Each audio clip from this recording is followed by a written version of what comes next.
Welcome to our June session of the Fireside Chat course on Basic Buddhism. I'm Anita Kazarian, one of the 5 volunteers in our steering committee who help to bring these sessions to you.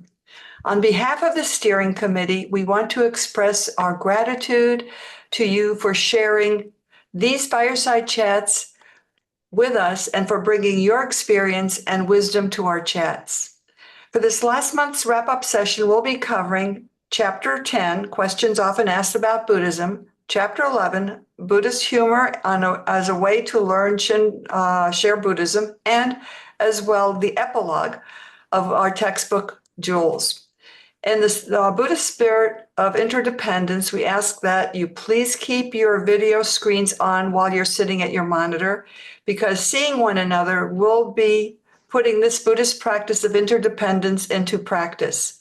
Now, it is my pleasure to introduce our instructor and our moderator, Dr. Tanaka. The floor is yours. Okay, thank you, Reverend Anita. All right, well, we made it to the 10th and the final session of this course. Many of you who are here should get a perfect attendance seal if we had such a system. But we feel very fortunate that we're able to finish this class off, and so let's get started. And as usual, the first half an hour, I will do a summary of the reading sections, followed by Johannes Wiegman from Bochum, Germany, who will share his thoughts. And then the last half an hour, Dr. Alexander O'Neill, who will share his views and thoughts. Okay, so here we go, share.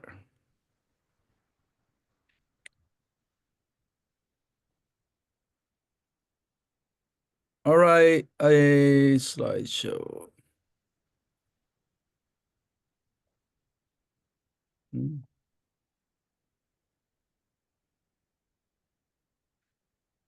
So first section has to do with questions often asked about Buddhism, and whether or not you're Buddhist, it doesn't matter. If you're studying Buddhism, people will say, well, what's Buddhism like? And we have about 50 questions in the book, but I just picked about 9 of them, which may be most of interest. But anyway, so the first question, so Buddhism is not a religion, and sometimes people say that because Buddhism doesn't have God in a monotheistic religious sense. God who is all-knowing, all-powerful. But I would say that Buddhism is religion because it has faith, it requires faith, rituals, practices, and ultimately it is of ultimate importance to many of those who follow that religion. So religion has, obviously, a question like this would depend on what you mean by religion. But often, religion has to have a creator God. And that's why people question, because Buddhism doesn't have one, that it's not a religion. But on the other hand, you have faith, ritual, practices, and it is of ultimate importance to those who follow. So please ask yourself, what makes one religious? Or how does one think about the religion that one is devoted to? And one definition has been that which is of ultimate importance. Or there's another one, ultimate concern. Paul Tillich, a famous theologian, that was his definition. Religion to you is something that is of ultimate concern. Someone would say maybe more important than than your work or even your family. Well, that when it comes to family, I personally feel it's a little difficult to say it's more important than your family. But if you have a family that is, stable and without any problem, then that is a source of great happiness. And but at the same time, you also want to find something that is meaningful religiously, and so it also almost an co-equal um object of ultimate concern. Karma. Uh, what's karma? And it doesn't mean fate or punishment, but instead points to our action. Let's be clear that karma literally means action. What we think, what we say, and what we do. So by carrying out karma in concert, in keeping with the Dharma, the teaching, then we can cultivate ourselves to have greater sense of happiness, satisfaction, and gratitude than most people, or more than before you began practicing. I think that's a good way to evaluate whether you're on the right track. Is compare yourself to the past when you were not really seriously interested or putting things into practice. So karma means action in what we do and say and think. So karma doesn't mean fate or punishment. Yes, and as we know, Americans and everyone else often uh, misunderstand or use it incorrectly, and in a negative sense, that something bad happens and say, "Oh, that's your bad karma." And so it's karma should be applied first person, not to judge people. Whenever you uh, use karma as a way to justify or judge people, that is a third person perspective, and that is deviating from the first person perspective. And so karma is very positive in many ways. By carrying yourself well, then your life becomes better than before. Do you believe in God? Well, when people ask me that, not that they ask often, but in the situation, I often said, "Well, what do you mean by God?" I mean, I think it's good to throw back the question rather than becoming defensive. Say, well, just say, "Well, what do you mean by God?" And often people who are asking, they may not have a real clear sense of what they mean by God. And then, it gives you time to kind of collect your thoughts and get back to them. But if it means God as a creator of the universe and the judge of our action, then it would be no. But if God is represents truth and compassion or love, then um, Dharmakaya, Dharmadhatu, ultimate reality that we studied, and or expressed in more personified form like Amida Buddha or Sun Buddha. These are all expressions of ultimate truth, and they are basically they refer to truth and compassion. Should But the slides be moving? what? Should the slides be progressing on the Uh, screen? it's moving. It's not. Isn't that moving? No, we're, Oh, we're on 1D. oh no. It's moving on mine. Oh, gee. I don't know. Okay, what do you see?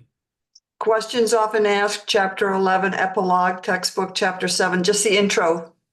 Oh, oh, Others raised the question. I didn't mean to interrupt, but okay, others no, raised no, no, no, I'm glad you did. See, let me, there are, see, I don't know. Just restart the slideshow and reshare it again. That Yeah. should do it. There you go. Okay, how about What do you see? Number 3? Number So- 3. Yes. Oh, okay. This one is working. So I rather not go back to doing every one of them, but at least you heard it. So now, We're on slide 6 now. okay, good. I don't know why that. Slide 5. Okay, so this is. Do you believe in God? We did. Yes, God refers to truth and compassion. If not, God is greater. Okay, so we covered this. Do Buddhists believe in God?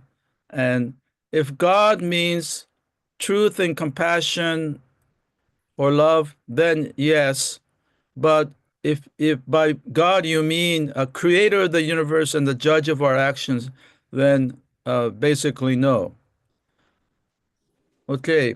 Now, so we do Buddhists do affirm God, that God which represents truth. And but this questioner says, well, you don't call it God, do you? No, we call it more Dharma. Dharma has a number of meanings in Buddhism. But one meaning is the ultimate truth, like Dharmakaya. We talked about it briefly. Dharma, ultimate reality or truth. And Dharma also means teachings, right? But here, the Dharma as teachings represent the truth as Dharma as truth. So, um, uh, and Dharma is part of the 3 treasures, Buddha, Dharma, Sangha. And that, in that sense, it means more like teachings. Yeah. Okay. There are other meanings of Dharma which we cannot get into, but just for information, since I brought it up, some people may say, well, they're wondering. But in some philosophical traditions, dharmas, like plural, means like represents the phenomenon or phenomena, experiences like, Buddhism like to really get into details and describe the states of mind, like anger, greed, and jealousy. And each of these are considered ultimate realities, and in that sense, that's another way of dharmas. But it won't really affect uh, uh, your understanding unless you get in deep into more philosophical Buddhism. But I just wanted to mention that. So, what is the main difference between Buddhism and Judaism, Christianity, and Islam? Buddhists do not believe in a God who created human beings and the universe.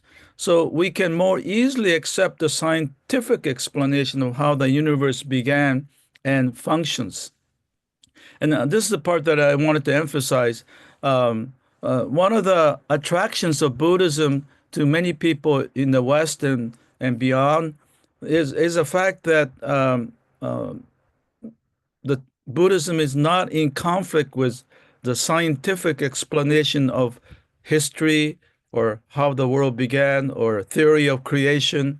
So we have books like Tao of Buddhism, Tao of Physics that came out 50 years ago, which talked about the the non that physics and Buddhism, their views do not conflict. Isn't Buddhism pessimistic? And because Buddhism talks often about dukkha or suffering as in the Four Noble Truth, people have this perception that Buddhism is pessimistic. But I always say in the Four Noble Truth, it begins with, we all experience suffering. But the fourth truth, or the third and fourth, especially it ends with overcoming suffering. So without that, then it's not a true religion. So we should not get caught up on the first noble truth, but think about the third and the fourth. So ultimately, Buddhism leads to joy, calm, and optimism, as can be represented by the expressions on the faces of the Buddhist statues and images, right? And then, so that's the ultimate goal, and we can all have access to it. It seems that Buddhism only cares about the mind. Well, it's true that Buddhism is subjective or psychological in nature, but the goal is to transform the mind toward the goal of a happier, wiser, and more compassionate self, which can contribute to a more peaceful and happier world. So because it's true that Buddhism is concerned about suffering, which is subjective. So Buddhism is not as concerned about the objective reality, how the world began, how large the universe is. It's concerned about our relationship to our existence. And so obviously the focus is on the mind, because depending on the mind, the life can be full of pain and suffering or far less so. So that's why the mind is central. It doesn't mean that we don't care about the objective world, but first we have to get our mind together in order to do anything of worth in the world. And okay, are there any other reasons for being attracted to Buddhism? Well, I like the emphasis on personal understanding.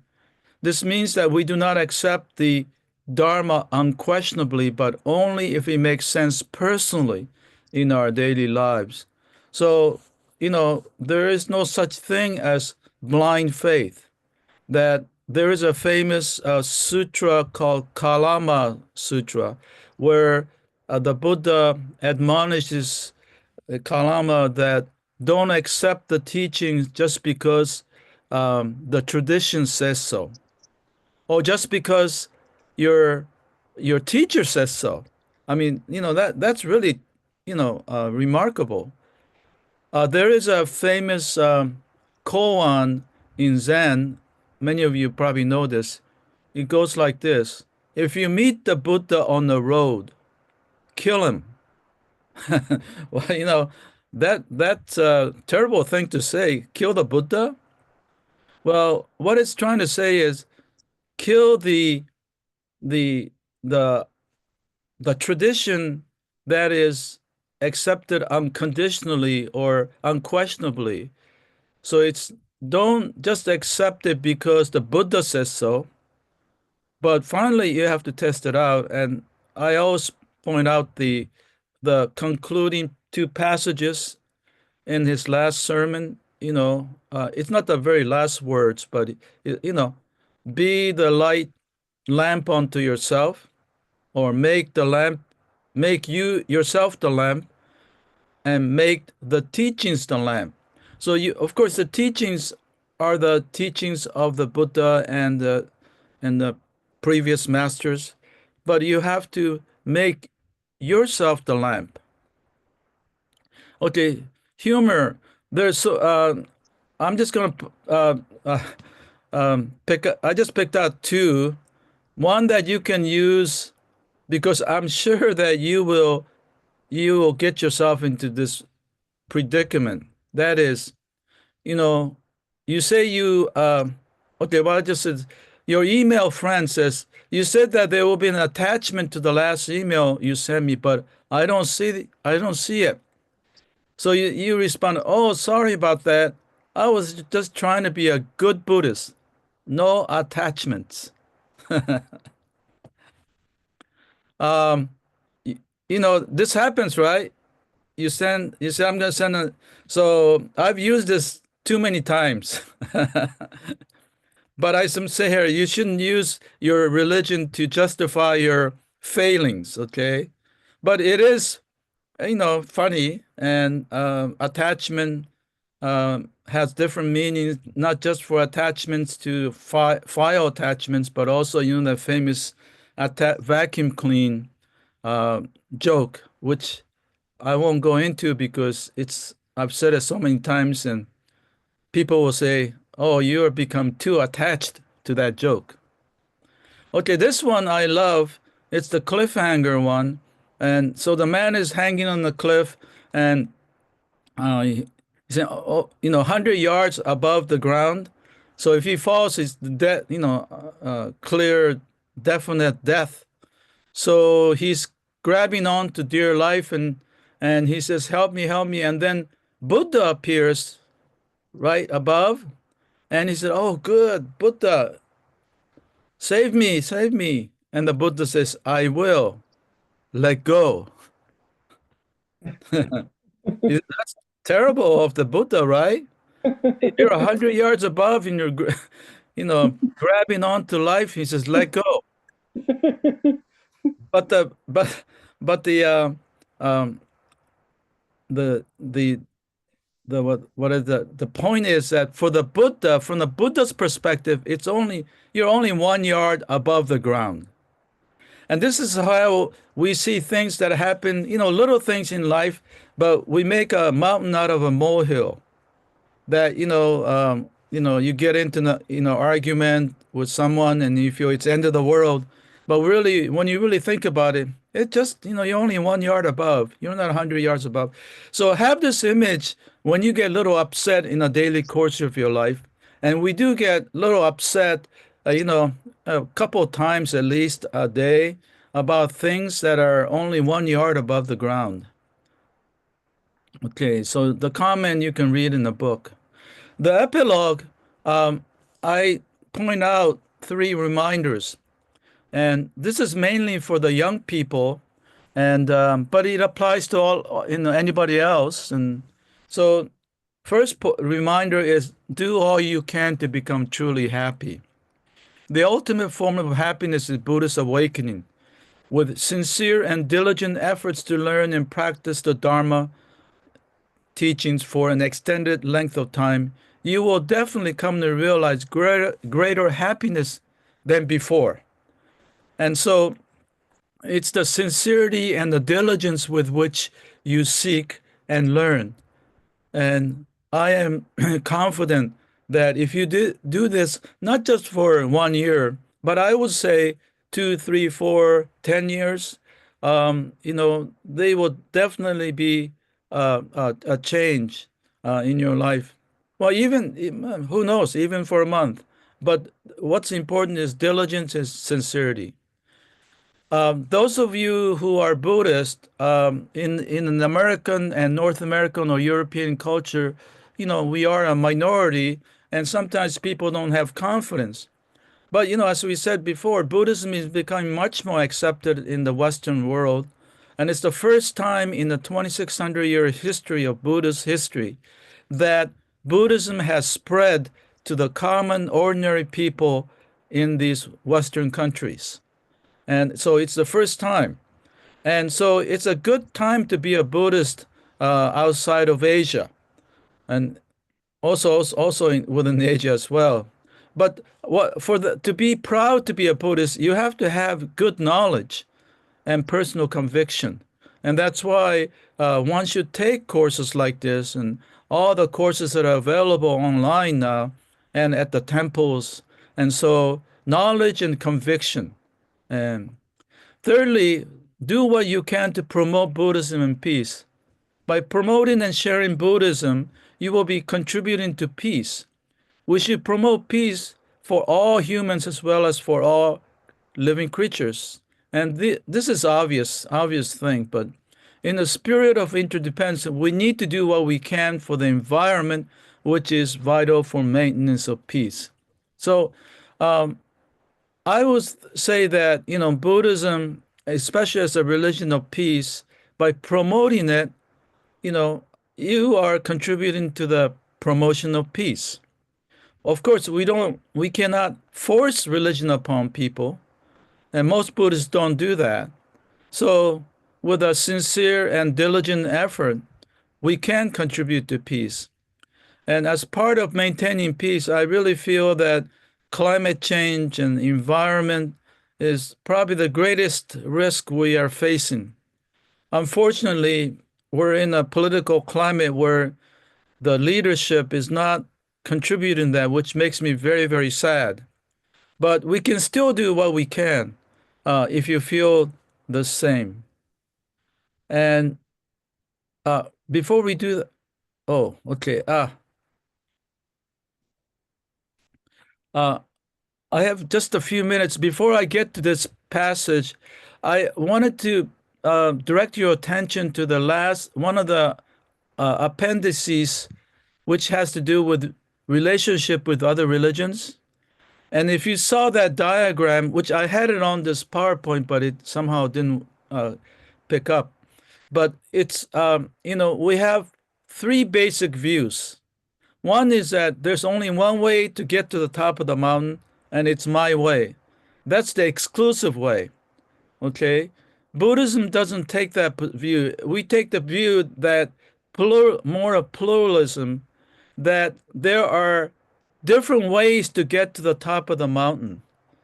Zigzag or going around or go directly. But all true religions will get to their top of the mountain. Okay, so the problem with that pluralism position is that it claims that all religions are the same. So in order to acknowledge the distinctiveness and the uniqueness, there's a view that each religion is a separate mountain. You climb your mountain, the Buddhist mountain, the Christian mountain, you get to the very top, and the views from the very top of each mountain are basically the same. People who get to they have gotten to a level of spirituality where they have the same appreciation, understanding as people of other traditions and religions who get to the top. But the one I like is found at the very end, which is the third kind of pluralism, which is that if we emphasize the distinctiveness too much, we kind of separate ourselves. But I like to see each religion as separate peaks on the same mountain range. So we're all on the same mountain range, but we're different peaks. So then we acknowledge the uniqueness, but also the commonality. And what is that commonality? That we're all humans, that we all experience the same kinds of pain and suffering, and that we cohabit the same planet, the earth. So finally, make yourself the lamp, make the teachings the lamp. The Buddha's, one of his final words in his last sermon, found in the Nibbana Sutta. Okay, so that brings to conclusion my summary. Okay, we would like to go to our first guest today, speaker, whose name is Johannes Wiegman, all the way from Germany. And it's 2 o'clock in the morning. So I give him lots of credit, and he has participated probably every class, and he's there with us from 2 o'clock to almost 4 o'clock. And so you can see his dedication. So Johannes, the floor is yours, and I will jump in to maintain our dialogue, our fireside chat. So, okay. So that's wonderful to keep it flowing a bit more. And yes, wonderful. Hello, everybody. I'm happy to be here. I'm Johannes from Germany. I'm a Buddhist now since 6 or 7 years. I had a bit of issues with negative thinking and getting into stuff that wasn't healthy for me, and I wasn't happy about who I was anymore. I was getting a bit bitter and stuff, and I felt, it was not conducive. And I listened to some Buddhist talks over YouTube from very different traditions at the beginnings, and then it started. And it now since 6 years I was mostly learning through talks and reading, because for the practice I wasn't open yet. I was trying to practice to be a good person, but with the meditation thing was very, very hard. And yeah, last October I stopped some very bad habits. About did not want to share it here, but now maybe I can. I thought about it for a week. I was an addict of nearly a lot of hard drugs. And since October, I'm not anymore. And since then, this whole basic work, which I got through familiarity through the Dharma, um, was workable with for me. In my former state, it was only getting more information and trying to be, but I was not good with looking inside things, because I always wanted to avoid. And now since October, my practice got different. Also about over the last 6 years, my friends said I changed, my family said I changed very positively, and they are not Buddhists. But they acknowledged it, and and this helped me to see that I was on the right path. Yes. And thank you very much. And yes, for the thing with different religions. And I also have a story which points out why this path, while it may seem different from the techniques and stuff, essentially should not lose itself in the dogma or techniques, but the content within. There is this monk Ajahn Brahm I like, and there was this incident where in Guantanamo Bay, a soldier threw a copy of the Holy Quran into a toilet, which was obviously a big uproar worldwide. And here, Ajahn Brahm is an Australian monk, and he was contacted by someone from the media who contacted many religious leaders from different religions. What would you have done if your holy book was thrown into a toilet? And Ajahn Brahm said, I would go for a plumber. I would call a plumber. And okay, Johannes, excuse me. Can you? What is the name of that monk? Ajahn Brahm. Brahm. From Brahma. It's from Brahmavamsa. Brahmavamsa. And it's Brahman, I think. Brahman. Okay, so he's a Buddhist monk from Thailand. He learned under Ajahn Chah, and then he moved from Thailand. He's a British. He came from London in the 60s. Yeah, he was interested in Buddhism, then went to study under Ajahn Chah, and then went under Ajahn Chah's tutorage. He said, you have to move. You are now a good leader. You can't sit in meditate. He wanted to get away from society. He wanted to be with his own meditation, but his teacher said, no, that's not the case. You have to teach. And then he taught in Australia. Oh, so he's in Australia, and okay, so he's originally British, and so at Guantanamo Bay, so there are a lot of prisoners who are Muslims, is right? And someone maybe threw the Quran into the toilet, and the wardens threw the Quran into the toilet. Oh, okay. Again, with all the horrible misuse in Guantanamo Bay, we probably all know the photos and stuff, what horrible stuff happens there. But he was contacted by this media guy who said, oh, that's the best answer I would call a plumber I got from everyone from every religion. And Ajahn Brahm said, I could get annoyed over it or something like that, but that would destroy Buddhism. There is the content, and then there is a container. And a lot of our religious dogma generally has a sense. This religious dogma is there to get us somewhere, but we should not confuse this content with the container. And the content in Buddhism mostly is love and also wisdom. Okay. All right. So Johannes, all right. So you're so when the monk Ajahn Brahma was asked, what would you have done? And so he said, I would call a plumber. With very dry humor, dry. Okay, that's the humor, dry humor. Okay, and so good. And so he did not say, we will retaliate, or he just simply said, call the plumber.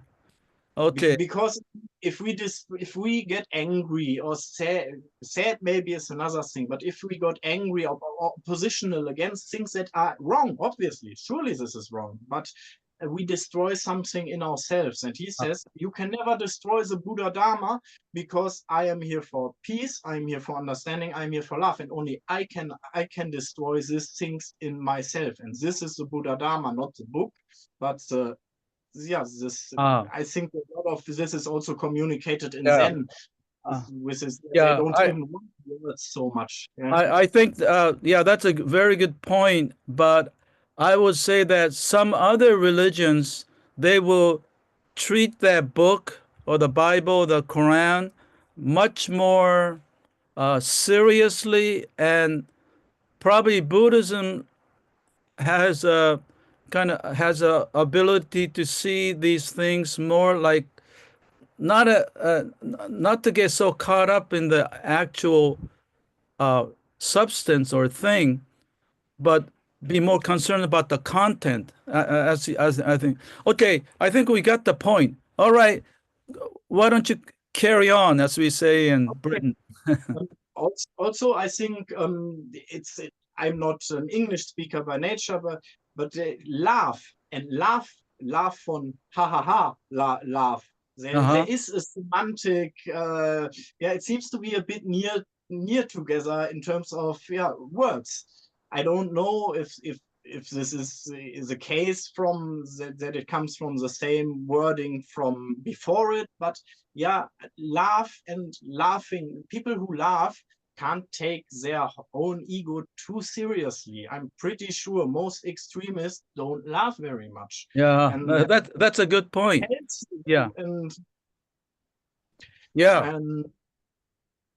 All right. So you're saying that people who are able to laugh genuinely, they are probably happier than otherwise, and people who are not very happy probably don't laugh as much, and I tend to agree with that. Yeah, and actually, when we are not happy ourselves, we cannot laugh very much or tell jokes. So when I tell my, according to many, not very good jokes, I don't care, because when I'm when I'm being humorous, it's a sign that I'm happy. I'm not, weighted down by, concerns and worries, and so it's a sign of happiness. Okay, go ahead. It's also spontaneous and giving, which are also very Buddhist attributes, I think. Spontaneous and giving. Oh, that's very good. Spontaneous and giving. And I also like the best email attachment joke, especially the second version you just shared as well. But I also have I also liked, for example, the joke about the Zen monk you told in the book, with a Zen monk carrying a woman through a raging river.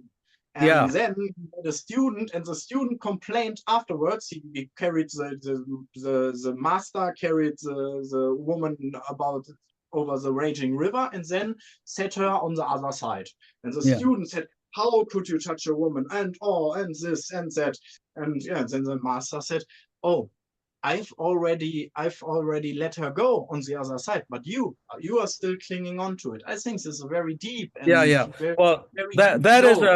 that is a very famous story in Zen, from Chinese Zen, and I always love that episode, and because the monk, the teacher, is beyond formalities, and as a young monk is concerned more about rules and regulations, and adhering to the rules, and when rules are ultimately helping us to get to the spirit of things, the compassion part and the wisdom and compassion, but the student is caught up in regulations and rules, but the master is doing what he needs to do, which is to be compassionate. When you see a person in need, you, even at the risk of breaking the rules, you help that person, and that's a real sign of a person of spirituality. So anyway, good. I'm glad you like that one. What else in that chapter do you like? Yes, I also love the someone had spent a long time meditating in order to develop the psychic power of walking over water. Yeah, Mhm. there is a lot going on with this whole new age scene, which is neither spiritual nor religious. Yeah, people just, it's power fantasy in a lot of cases. Yeah, I often go into our not library but our bookshop in our city, which is very big, and the religious part shrinks from year to year, even the Buddhist part, yeah, it shrinks, and this whole crystal healing thing and this easy paths, which obviously don't work, they get bigger and bigger. It's a big Uh, capitalist machine behind it, because yeah, it's people want these easy answers, yeah, and yeah, and I think this is an excellent joke about this. yeah. Someone wants to walk over water, and the Buddha says to him, why did you meditate so long just to walk over the water? Why didn't you just take a ferry? And I think this is so classical Buddhism, very pragmatically Yeah, oriented. Yeah, and this is what it's about. It's pragmatically yeah, oriented. Sure, it's about transcending yeah. samsara. Samsara is also here, and if we now come to samsara is nirvana, which I don't completely understand yet. I don't want to say I understand it, but yeah, it's at least, yeah, there seems to be samsara seems to be something we are allowed to engage spiritually and sensefully as Buddhists as well. I think we Yeah. shouldn't say we need to abort all of this. Yeah. So that joke, so someone is really meditating and developing what's called supernatural powers, called vritti in Sanskrit. And I think even in early Buddhism, the supernatural powers were kind of sought after, but as you say, though it is merely, it's not the ultimate goal, and in fact, it can even get in the way. And some people put too much emphasis on that, and I think that I personally think it's really not central to the Buddhist tradition, and but people, as you say, you go to bookstores now, the section on so-called, you know, supernatural powers or spirituality, although spirituality, not all spirituality is bad, but that kind of books, and they keep growing, and the authentic religious books seem to be less sought after. But anyway, okay, go ahead. What else would you like to say? Shakyamuni Buddha even advised us to not search for these supernatural powers. I know them as cities. I think this is Pali Yeah. probably.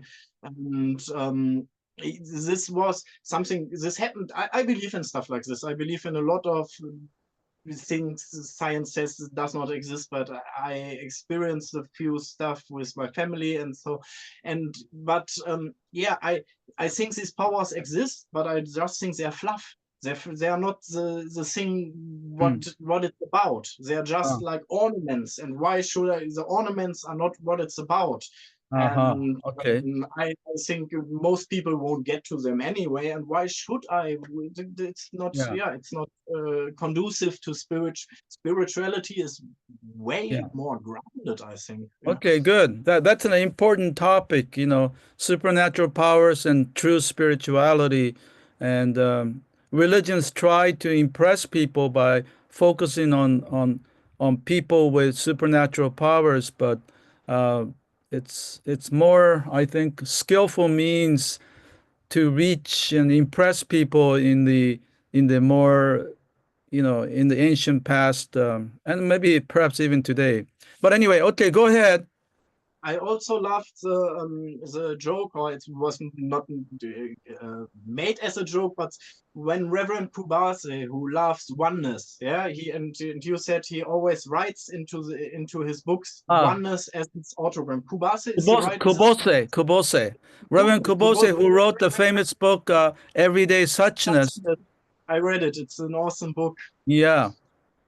He was a very humble, he came from Japan, and so his English was not really fluent, but he still carried, he made sense. He reached people, and he had a kind of sense of humor. He liked to always write, sign the books. And so as you were saying, he oneness. But one time he made a mistake. He had written one mess. So he just said oneness, gyome kubose, but he wrote one mess, gyome kubose. And then when it was pointed out, he laughed, and so anyway, Denise, you have your hands up. Maybe you can break in. Yes, actually, along, I hope it's not intruding right now, but along this thought of, like, I really hear you on our ego, and so I'm interested in shamanism, Oh, and I'm just curious, having heard you say that, like, would you think that's my ego talking, or can one be a Buddhist and be a conduit of healing? of healing. Yeah. Healing. Johannes, you want to answer that? To be frank, I was very interested in shamanism, yeah, because of my whole drug journey in the beginning. I thought in the beginning, yeah, this whole different states of consciousness were getting me anywhere. Yeah, it started with psychedelics and then with drumming. Shamanic drumming is equally effective than psychedelics. But yeah, for me, the problem with shamanism for me was there was no moral incentive. It was just a method. And there was not this moral philosophy. So I went with shamanism where my karma got me, and not where the teachings got me. With a lot of nature religions, there's not this moral incentive attached that it's in Buddhism, Christianity, Islam, or all the. I see. And I don't want to say nature religions are inherently amoral. There are a lot of moral nature religion practitioners, but yeah, it's more concerned with with this aspect of healing. I think Buddhism essentially is very healing. Meditation is very healing, and accepting can be very healing as well. Shamanism is a very rough. It's a very strong vehicle, but you need to have a strong grounding in your morals. And I did not have it at this time. I used it and wanted to use it to get where I want to be, and essentially it made and I was thinking I was doing something special, which was very bad for my real spirituality. In these times, I always felt very special, and that was okay, good. Yeah, you make many very good points, and I'm afraid I have very little appreciation or understanding of shamanism, so I'm not going to say. But I think that your point of where you felt that it was inadequate was the fact that shamanism may not have had the moral dimension, the ethical dimension, and I think Buddhism does have the moral dimension and ethical dimension, as well as a sense of interconnectedness to things that are beyond through meditation or nembutsu or any of these practices. You feel that your ego gets in the way, and that you are fundamentally connected to something greater, and as in shamanism to some extent, right? So okay, good. I don't know, Denise. Thanks for your comment and question. And do you have any response to what Johannes said? Well, I think if you can be truly humble, you could merge, or not even merge, but they can cohabitate together. Yeah. Yeah. Thank you. No, I think so. I think so. Sure.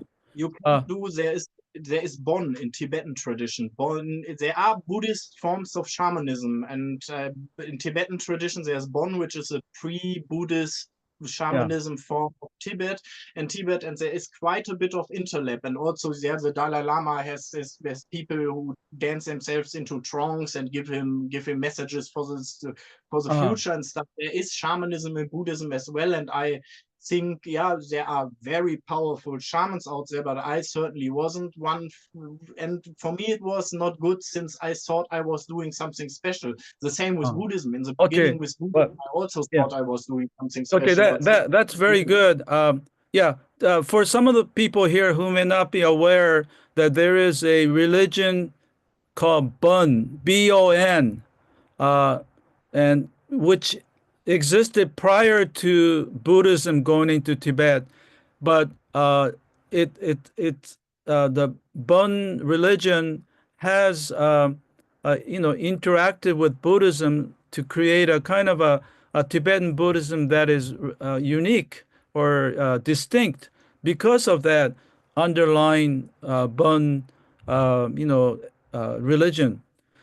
But the point I wanted to emphasize is you were saying that engaging in shamanism, you felt you were special or even better than others, and so that is a kind of a false ego. I mean, kind of propping up your ego, or making your ego greater, and that gets away from true spirituality. Not that all shamanism does that, but you felt, that you were special, and that's something that we all kind of fall into, a danger that we fall into, that even with Buddhism, especially converts who find Buddhism very interesting, and now I'm a Buddhist, and you get puffed up, and that is a wrong way. So, okay, go ahead, Johannes.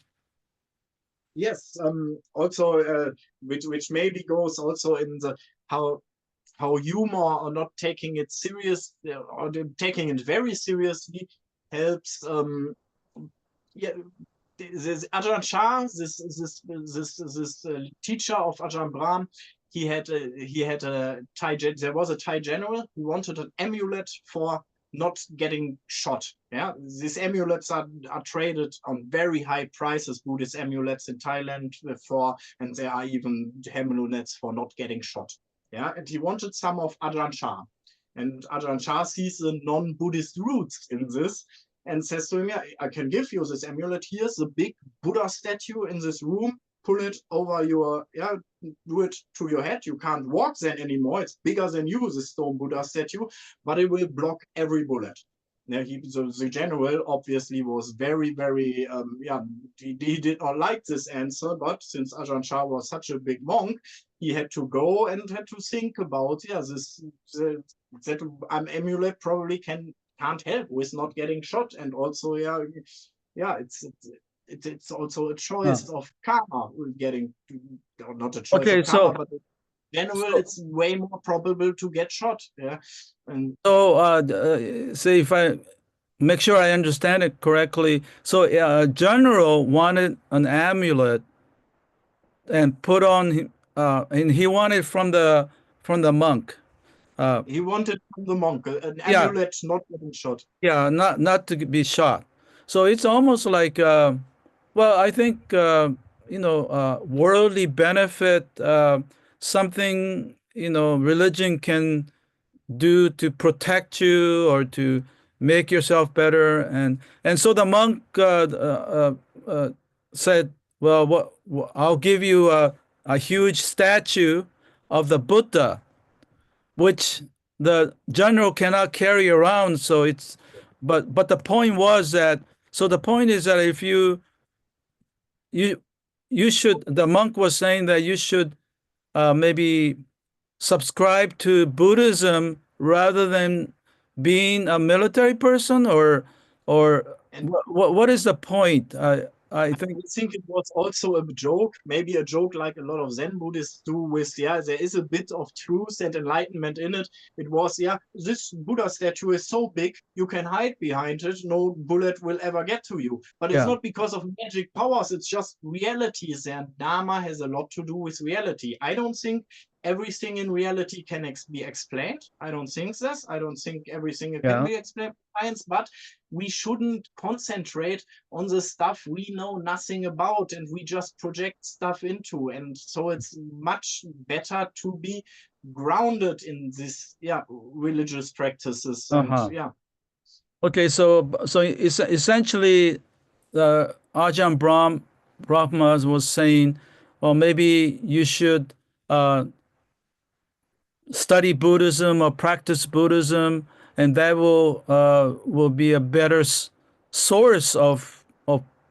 protection or happiness, and uh, rather than being in the military. Is it more like religion, also religion and military, or or I think that's a very personal thing. I personally would say, yeah, Buddhists can be in the military, though I see a problem with ahimsa. I personally wouldn't think for me it's okay to be in the military as a Buddhist, yeah, but Ajahn Brahm says in his sangha there are people from the military, and they are good Buddhists. And yeah, I don't know. Same with yeah. vegetarianism and the Well, whole thing. It's not on my behalf sure, to sure, say sure. that it's just an individual thing. Of course, that and on that point, I just wanted to bring up. I just met we have a Ukrainian Buddhist monk in Japan. I just met him recently, and he was a serving in the Ukrainian army for about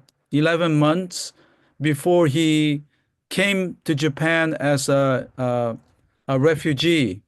And he explained that he really didn't want to serve in the army, but he served in the army in a more defensive position. But he wanted to really defend his country, you know. So, but he didn't want to. He felt that after 10 months or so that he did what he could, and he felt he should join his family as refugee in Japan. But anyway, he's doing whatever he can to support his home country. But anyway, okay. All right, we only have a couple minutes, so Johannes, final word. Yes, you have. What do I have here? No, the master said Reverend Kubosis. So sorry. Okay, it's all right. It's all right. I spoke again. Yeah, suffering, impermanence, and emptiness walk into a bar. Emptiness says, life sucks. Impermanence says, this will pass. And emptiness says, you're talking to me? It's also a bit right. Okay, so make sure that everyone got it. So there's suffering, impermanence, Impermanence? and non-self. So Yes. and the suffering said life sucks, right? And then the impermanence is, well, this will pass. This will be gone. And the non-self says, oh, you're talking to me? Yeah, I think with the pronunciation, the me is in capital letters. Yeah, In- yeah. yeah. That's So very do good. you Where did you get that? Where did you get What? that? From the internet? I googled Oh, yeah, Buddhist from the jokes. internet. Okay. Yeah, from Do you have an idea what is there a spiritual meaning to this joke too, or is it just a joke? yeah, well, I think that um, it has its problems, but it's funny. I think I noticed many of the people were laughing, and so I think it's good. No, we don't need to analyze our jokes. I Yeah. think Yes, uh, laughing is enough. okay, well, but I'm glad to get someone from Europe. You're the only European that's participating at 2, 3 o'clock in the morning. So you get great merit for this. You know, Thank you. if I had supernatural powers, I will go like this and give you merit. Zap me, yeah. Same. But don't expect anything because I have nothing. And Yes, anyway, okay, great. Thank you so much. And yeah, thanks for, I'm not sure if we can thank you, but I'm glad that you shared your personal background and the struggles that you went through.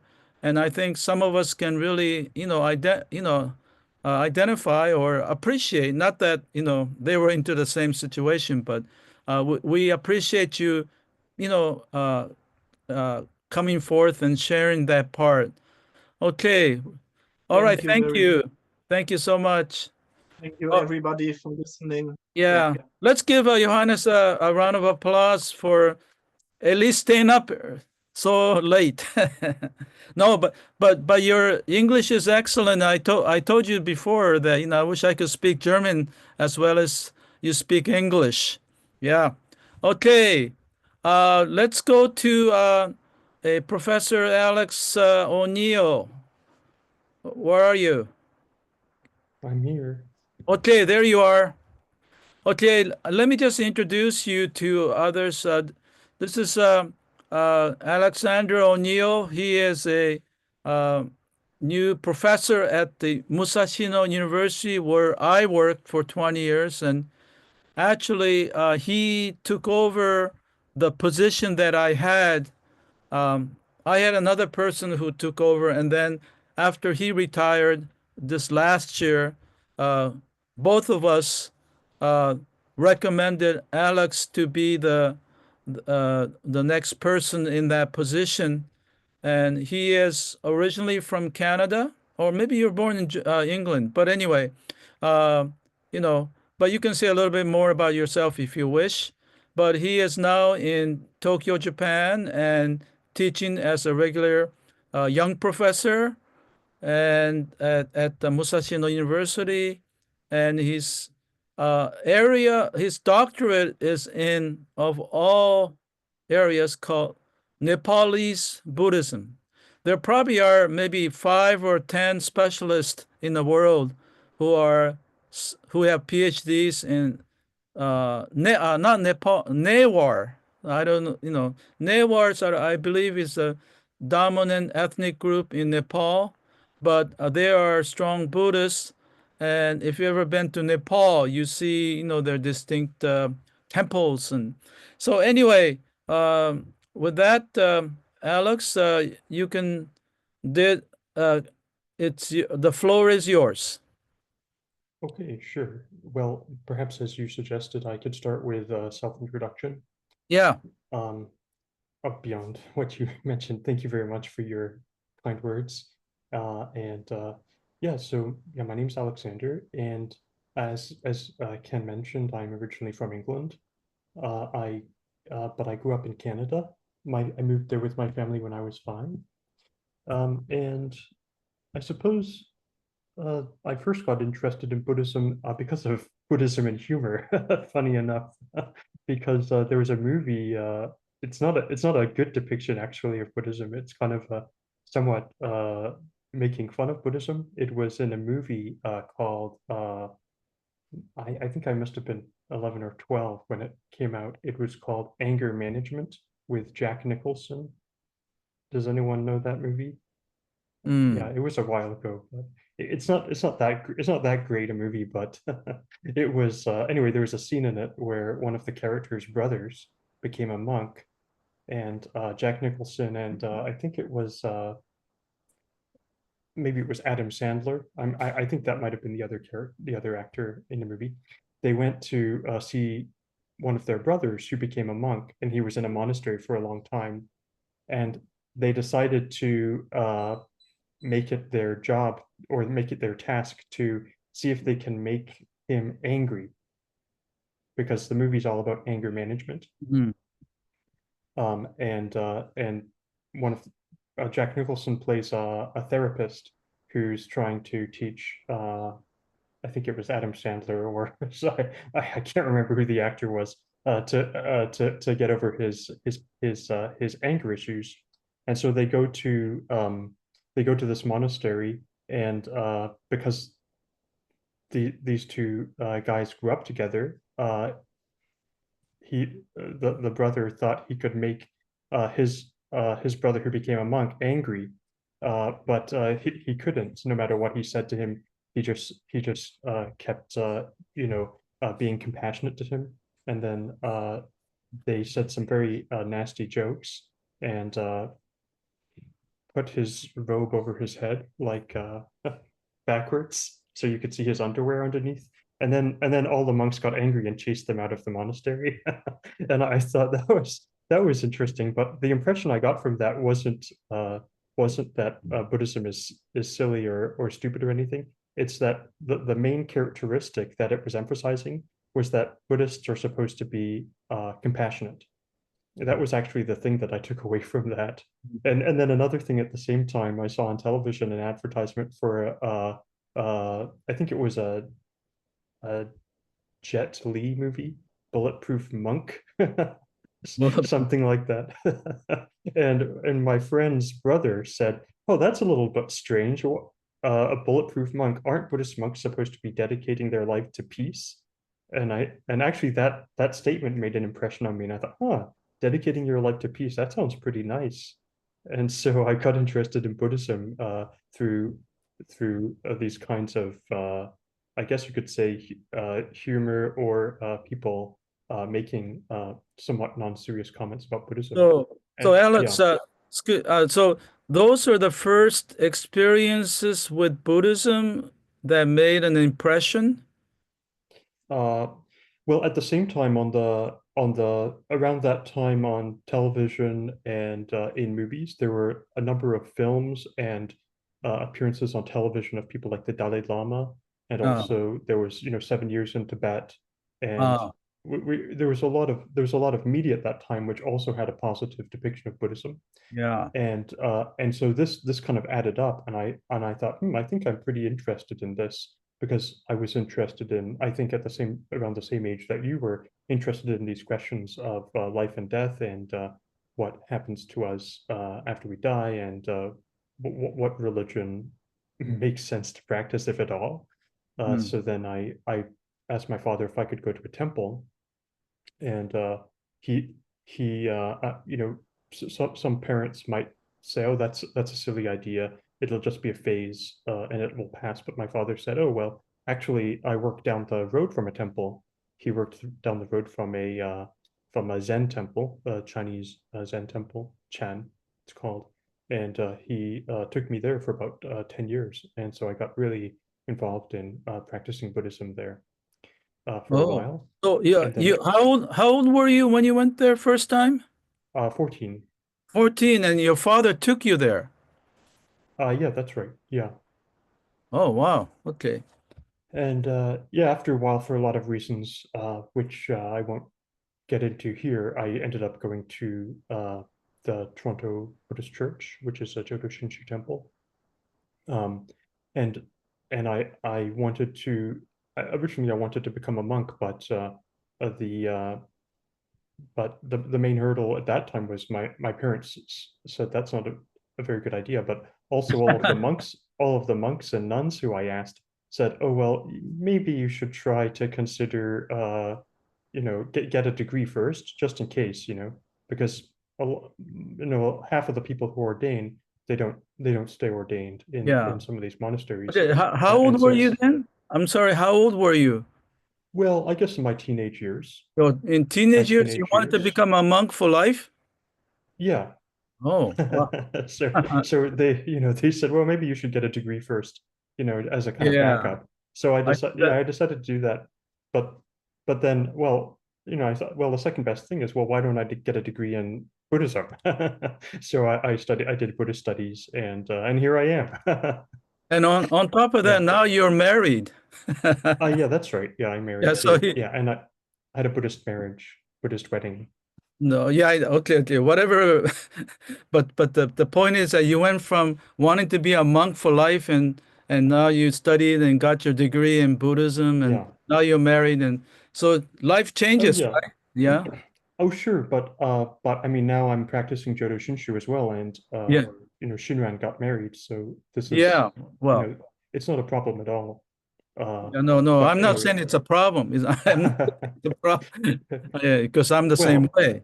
Yeah. Well, I mean, of course, we're studying Buddhism. Of course, we know desire can be a problem, but if we know how to navigate it, then it can help to make our lives more Yeah. more well-rounded. So it depends on the person. Some people are better off by themselves, and some people are better off with someone else. Some people find that I think a lot of husbands find that their wife civilizes them, and I definitely find that myself. That's, Yeah. they have the phrase in English, your better half. So that's definitely the case. She's my better half. Yeah, So, yes, I can say yes to that. so how long would you like me to continue speaking for? Well, no, well, I can want get to into the hear more. chapters. Okay. Were you able to read? Okay, are there any jokes from the book, the textbook that you liked? And For sure. Yeah, okay. I liked all of the chapters for this week. So I have a few things which I could talk about, from an academic, not too deep. Not too academic. Yeah. So the first thing is Buddhism a religion or philosophy? So when you study religious studies in university, this is kind of the first question that we deal with, is what is religion? And there are lots of different definitions. Some of the definitions are about what religion is, so they're substantive. So there are certain sets of definitions that make something a religion, and if it doesn't fit those definitions, it's something else. Well, when we have those kinds of definitions, as you mentioned in the chapter, often God is included in that, and so Buddhism often doesn't fit a lot of people's definition of religion. But there are also functional definitions where it has more to do with what you do. So are there rituals? Are there life cycle rituals, like rituals for coming of age, funerals, and so forth? And yeah, Buddhism has a lot of those, and so it has a lot of things in common with religions from a functional, practical perspective. And then another thing which actually Lewis Lancaster mentioned many years ago is, and he's based in California, which is where he's my main PhD professor. All right, okay. So one of the things that he mentioned once was it's important actually that we, from a legal perspective, that we say Buddhism is a religion to the government. Because if we go around saying Buddhism's not really a religion, they're going to say, oh, really? So then we can start taxing you. Oh, okay. Yeah. I never thought of that part. Yeah, I mean, but actually it's something which is sometimes raised. I feel Buddhism is a religion. I mean, it's clear. Anyway, go ahead. Yeah. And then another thing is philosophy. So recently at Musashino University, we host, and Professor Tanaka came. We had a comparative philosophy symposium on Buddhism and Neoplatonism. So it's kind of looking at what are the similarities between Buddhism and this philosophical tradition. And indeed, I would argue that Buddhism is a philosophy from a very classical perspective. If you have a look at what philosophy is in modern universities, often it's about logic. It's all done on paper. It's very dry. It's not about application. But if we have a look at more classical kinds of philosophy like Platonism, Neoplatonism, and Stoicism, these kinds of forms of philosophy, then definitely Buddhism is very similar to some of those. And in fact, in some of them, like in Platonism and Neoplatonism, there definitely is an idea of awakening. There's an idea of attaining a kind of ascension to the one, which is very much like our Dharmakaya in Buddhism, the Dharma body, oneness. So uniting the one mess with oneness. Oh, okay. That's my creation. Okay. Sorry. Yeah. Yeah. But they say if you say something 3 times, it becomes your own. Yeah. Well, I'm not So sure if I'm the first one to say that, but to apply it to Jodo Shinshu, I think I'm probably the first one. I'm Right. one big I mess think so. embraced in oneness. I like that. Yeah. So, well, what is philosophy? It's philosophia, the love of wisdom, right? And so Buddhism, what is the thing which allows us to attain awakening? It's wisdom, right? Wisdom cuts off ignorance. And so Buddhism is a philosophy on that kind of fundamental level, Hmm. I would say. But it's a practical philosophy. Hmm. Okay, and then there were some other interesting questions. Who are Buddhas and Bodhisattvas? Um, I mean, I guess on a very basic level, the difference with Buddhas and Bodhisattvas, which is something which some people find confusing, is a Bodhisattva is someone who is on the path to become a Buddha. So it's someone who's aiming for Buddhahood, and then a Buddha is someone who's attained Buddhahood, who's fully attained awakening. Yeah, well, on that point, bodhisattvas have various meanings. So, you Yeah. have bodhisattvas who are like, quote, almost like gods, like Avalokiteshvara, the bodhisattva of compassion, or so. Yeah, it's and what else? What other meanings for bodhisattvas do you have? Oh, well, there's some dispute on the etymology of bodhisattva as well. So Bodhi is awakening and sattva is being. Yeah. But there's another if because sattva is a formation into Sanskrit from probably from satta, which is Mm. in Prakrit, and that could actually also become sakta. So Oh. that's like a hero, awakening hero. So it's someone who is kind of like Avalokiteshvara or Mahastama Prapta, these bodhisattvas, Seishi Bosatsu, like we have in Jodo Shinshu, who they come to this world and manifest in different ways to help us, like heroes. And Mm. so yeah, there are these different meanings of bodhisattva, awakening hero. And then let's see. So yeah, in regard to pessimism, I also agree that Buddhism is essentially optimistic, especially Mahayana Buddhism, Mm. because fundamentally Mahayana Buddhism aims for universal liberation for all beings, but also emphasizes that all beings have the inherent potential to attain awakening because of what's called Buddha nature. So everyone has within them a kernel that's essentially already awakened, but it's covered by the clouds of greed, anger, and ignorance.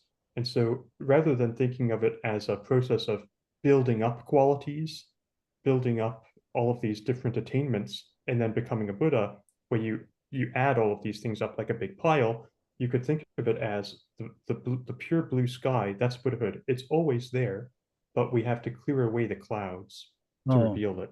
Yeah, And I think that's that's a very nice optimistic. analogy of blue skies, but it's covered over by the clouds, and so yeah, that really makes it more optimistic. That definitely, yeah. Yeah. And also another thing is some people see emptiness as pessimistic, but Emptiness. Yeah, but yeah. consider this, this is a cup. Without the emptiness within the cup, I can't put any tea in it. And so emptiness is something which actually enables things to take on different forms. If things were not empty, then they wouldn't be able to change. Mm. If I weren't empty, I would always be stuck in one position. It would never change.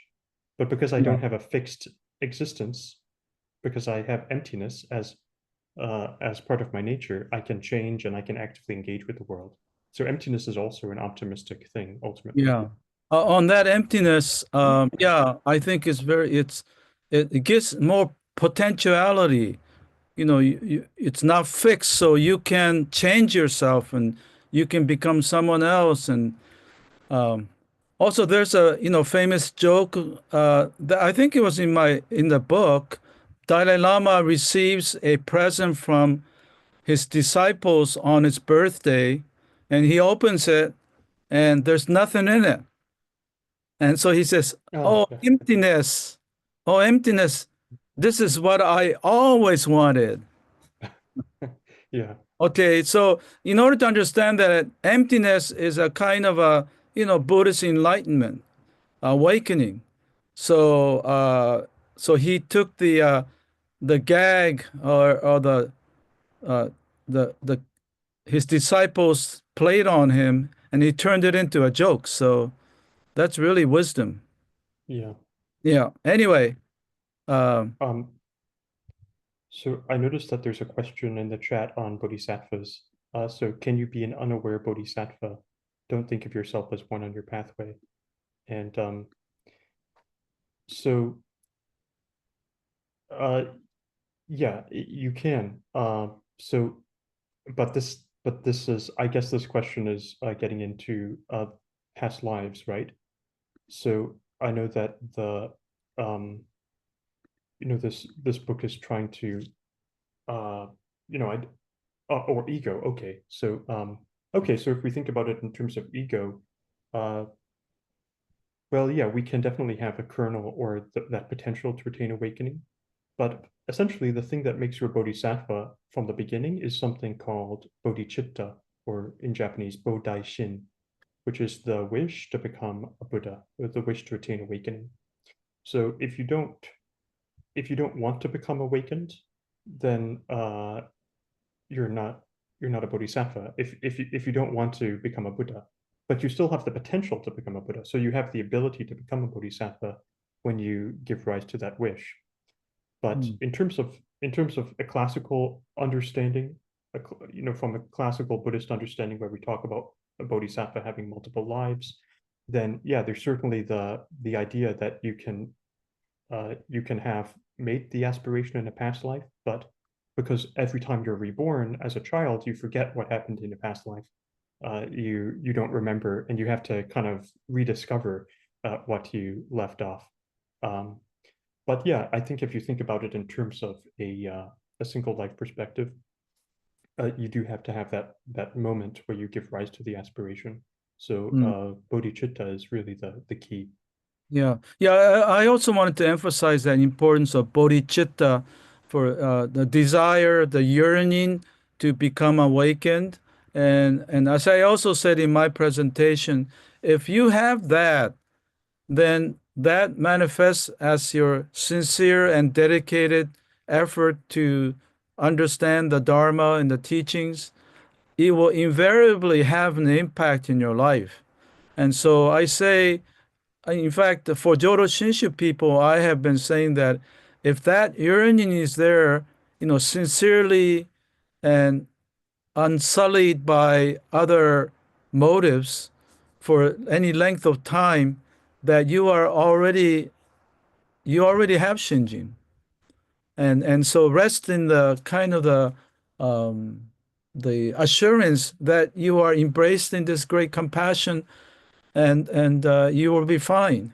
You're fine now, and you'll be fine hereafter. Okay, so anyway, I think we're becoming a little too serious in this. No, not that this is very good, but well, any other jokes or humor that you Too like? academic. Yeah, no, no, no, no, no. Yeah, okay. Well, well, actually, I didn't prepare any in particular, but Well, I think I okay. asked you to look at the chapter on humor. Yes, I did. Yeah. Yeah, did you look at any of them impressed you? Well, I'm familiar But, with a lot of them. Well, here's one that yeah, okay. before you do that, now that you have teaching at a college and university in Japan, you, as I said to you before, you have to be able to tell some jokes to keep the students alert. So anyway, you are very you have so much wisdom and knowledge, but if you can add that, you'll be even a better professor, I'm sure. Anyway, go ahead. Well, I mean, we've heard a lot of Ajahn Brahm jokes. Ajahn Brahm So joke. anyway, here's another. So a Buddhist phones a monastery and asks a monk, could you come and do a blessing to me for my new house? And the monk answers and said, oh, sorry, I'm busy. And the layperson says, well, what are you doing? Can I help you? And the monk said, I'm doing nothing. Doing nothing is monk's core business, and you can't help me with that. And so then the person says, oh, well, that's a little strange. And so he hangs up. And then the next day, the person calls the monk again, says, oh, hi, I was wondering if you'd be free today to come to my house to do a blessing. I know you were busy yesterday, but do you have time today? And the monk said, oh, sorry, I'm busy today as well. And the layperson says, oh, what are you doing? And the monk says, I'm doing nothing. And the layperson says, but that's what you were doing yesterday. And the monk says, correct, I'm not finished yet. Yeah, that's pretty good. Okay. Okay. I'm not. The only other thing, I mean, I liked our discussion as well on sustainability in the environment and ecology. And so these are things that I'm teaching now and trying to connect them to Buddhism. So if you'd like to talk about any of those topics, I could, but we could also I don't know if there are any other questions that people have that I could talk about. Well, we only have about 4 minutes, so maybe let's open up to any questions or comments to Professor O'Neill. Okay, David. Hey, how's it going? It's Hi. good to see. It's good to see you again. Actually, let's see, Alexander. I was wondering. I was fascinated by the idea. Maybe this is probably going to go over everybody's heads. That seems to be my thing. When you were discussing a comparison between the contemplation of the Buddha and the Bodhisattva to want to be enlightened. Any comments on that as to how it would relate to Plotinus's view of the of wanting to desire to move up through the world soul and the intellect to oneness in the realization that everything really is nothingness, in terms of that everything is not, there is no, the periphery is not outside of the one, is not anything other than just distance from the one itself. I don't know if that question makes any sense or not. Yeah, it makes sense, but I'll try to put it in a way that everyone can understand. So essentially, the idea here is that so if we say oneness, by definition, everything is included in oneness, right? Yeah. And so if we think about that in terms of Buddhism, we have the Dharmakaya or Dharma body, which is it's the formless nature of the Buddha, which is equal to emptiness and what we would call suchness. It's the undescribable essence behind everything. And so that permeates everything. And that's actually interconnection and interdependence in and of itself. And so we're connected, and this also connects to ecology as well, because we're connected to all beings, everything in the universe in a kind of intricate web of causes and conditions. And so in that sense, if we can realize our unity with everything, we can transcend the limitations of our individual ego selves. That's maybe the easiest way to put it. But the way to get there for Plotinus is different from most of the Buddhist approaches, but it's actually similar to the Jodo Shinshu approach, which is where I found it most interesting, and that's dialectic. So dialectic means discussion, and so in the Platonian sense, this is discussion with the teacher, right? Discussion with the philosopher, and you go through the different things of being, like sameness, difference, the different kinds of numbers that exist in the world, all the things that exist in the world, and gradually you come to realize the forms and the constituents of our experience of the world, of our intellect, and that leads us inevitably towards the one. It kind of pulls us, as long as we're seeking it, it pulls us naturally. And so it's the same in Jodo Shinshu. the call of Amida Buddha, which we call the Nembutsu, it's actually calling all beings. It's like a magnet, but you have to orient yourself towards it. You have to listen to the call in order to be drawn towards it. And that's why we talk about Mompo, or deep listening, in Jodo Shinshu. It's the listening and heeding the call and thinking about it and rummaging through it in your mind that actually draws you closer towards it. And so there's a similarity there. Okay, well, that's very fascinating. So the two of you, the great philosophers, thanks for bringing up Plotinus. And for those who don't know, you can Plotinus. No, Plotinus, right? Okay, anyway, so you can look it up.